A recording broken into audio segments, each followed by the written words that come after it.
Today we're talking about Bastet.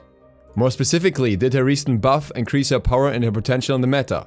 In order to talk about that, let's first talk quickly about what made her drop out of the meta. There was a nerf a few patches ago that took away backdoor protection debuffs from guards. For example, Nuwa, Bakasura, and among those was also Bastet. Before that, Bastet's viability was also highly debated already. The only time we really saw her played in competitive was when she was being picked as a split push guard. In that regard, she still had potential back then, but that's really the only time where she was able to shine. That specific part was targeted, and that's somewhat understandable in my opinion. Playing against somebody who's backdooring rarely is fun. It's very frustrating because that player is more focused on PvE than PvP, and it feels kinda off when PvP feels like such an essential part to Smite, and the PvP should be the focus and PvE rather something that happens around objectives as a team, at least from most people's expectation, and as such backdooring feels kinda cheap. So it's debatable if this change was warranted or not. I personally think it's okay. But what resulted of that was Bastet completely dropping off the meta. She got a little bit of a buff in return, a little bit of a damage increase, but it was just not enough to do anything. And that's why in the most recent patch, 4.17, she got a buff, to her ultimate specifically. Bastet will now gain a stacking physical power buff each time a cat is killed by an enemy or structure. This will not trigger when the cats naturally despawn. Stacks up to 3 times and lasts 9 seconds. Stacking buff provides 7 to up to 15 physical power per stack depending on rank, and 21 to 45 physical power in total. Bit overloaded here because essentially this both tells us the same. What this means is that if in an engage the cats are killed quickly, you're gonna get more power. I was afraid that the real in-game applications for that would be rather limited. I tried it out, and I gotta say, that fear definitely came true. There is, in my opinion, very limited potential in this buff, and I will explain why. First up, it's important to know her ability interactions. Razor Whip is crucial in this context. Now, Razor Whip will cause an enemy to bleed for 4 seconds.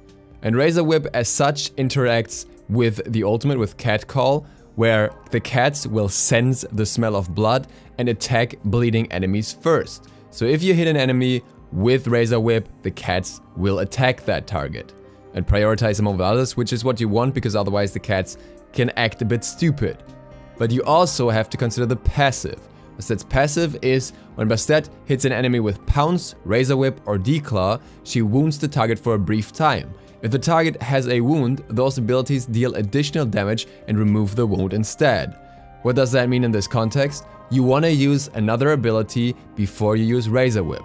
Why? Because Razor Whip is your highest damaging ability with a total of 440 base damage and 80% scaling.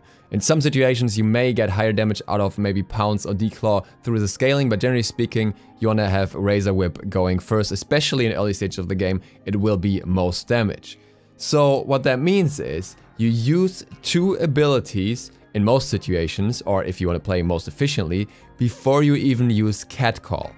Sure, you're not forced to do this, but in most situations it's the most beneficial way to go. And after that you can still use the other ability that's left. In most situations that will be Declaw or sometimes Pounce if you attacked from range. So with this in mind, there is not much left that you can use at that point. And you could drop the cats first, but then you wouldn't have the bleed on the target, or you could use the Razor Whip first, but then you would lose the extra damage for the Razor Whip. So everything else is kinda non-ideal, and you wanna use the cats at a certain point in the fight. But if we do that, we're left with abilities with at least 10 seconds cooldown, if not more.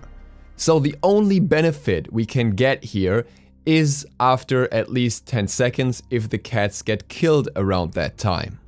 Coincidentally, the cats also despawn after 10 seconds, and the buff that you get lasts 9 seconds.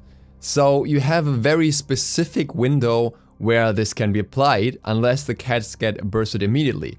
If the cats get bursted immediately, you might be out of luck because you might not even get any benefit out of it other than basic attacks because everything is still on cooldown. If the cats don't get killed in time, the benefit is equally low, as then you won't get the passive, and if one cat gets killed early on but the other ones are left alone, the issue becomes even worse. So there's kind of a very small window where you can actually get the passive from the cats to benefit your other abilities in regards to damage. I would say that window in most situations should be approximately 5 seconds.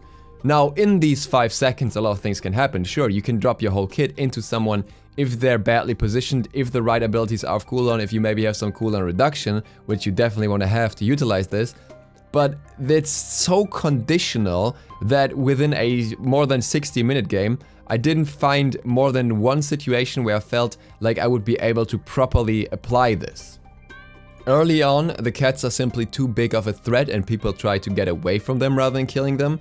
In mid-game, you will see a mix of both, and this is where you could possibly make use of the passive, but then the extra power isn't even that crazy at that point. And in late game, people can still blow up the cats pretty much right away, and if that happens, again, you don't get much of a benefit out of it because your abilities will probably still be on cooldown by the time the passive runs out. Sure, you have more cooldown reduction there, so you may be in luck with, for example, DukeSloth, which is the shortest cooldown, but it's very unlikely that especially Razor Whip will even be utilized once in that time frame with that 15-second cooldown.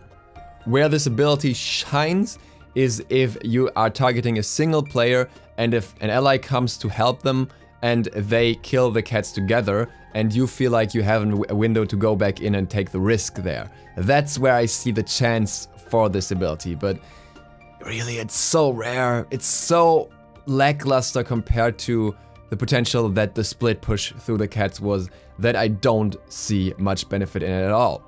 And aside of that, Bastet still suffers from a lot of other things that kinda make her not much more viable than before, even though obviously every buff is welcomed and can be helpful for the character. This is, for example, the fact that Razor Whip allows for very slow clear compared to other abilities, but you mostly want to level it first due to the highest damage, so you're kinda out of luck in that regard a little bit, with other guards being able to clear a lot quicker without dots that they have to wait for most of the time, being able to rotate on already. There's the fact that she is very easy to counter through sprint once again now, and it's very easy to avoid her that way. And really, there are a lot of guards on the battleground that are able to get away from slows, that are able to get away from her cats in one way or another, either CCing the cats, like for example with the Kumba, or just being able to get out of the radius of any of that very quickly, like for example Janus. So the situations where we see Bastet having a lot of potential at the moment are very, very limited. Sure, you can still split push, but that's also a lot slower than it was before, and not nearly worth picking compared to other picks that just bring so much more to the table. She also doesn't have the global presence that other guards have, and she's kind of a one-trick pony. I don't think we'll see much more of Bastet at this point. I don't see her having any potential about higher tier junglers in general. I don't see her having any potential about warriors in jungle. So really, I don't really know where her applications are supposed to be, and I feel like they're too limited to actually speak of meta or viability in this context for Bastet. I hope this gave you a little more insight in my opinion on the current state of Bastet. Thank you very much for watching. If you're not subscribed yet and you like this video, feel free to click the subscribe button and maybe the bell. It really helps me out. Other than that, see you for the next one tomorrow. DukeSloth, out.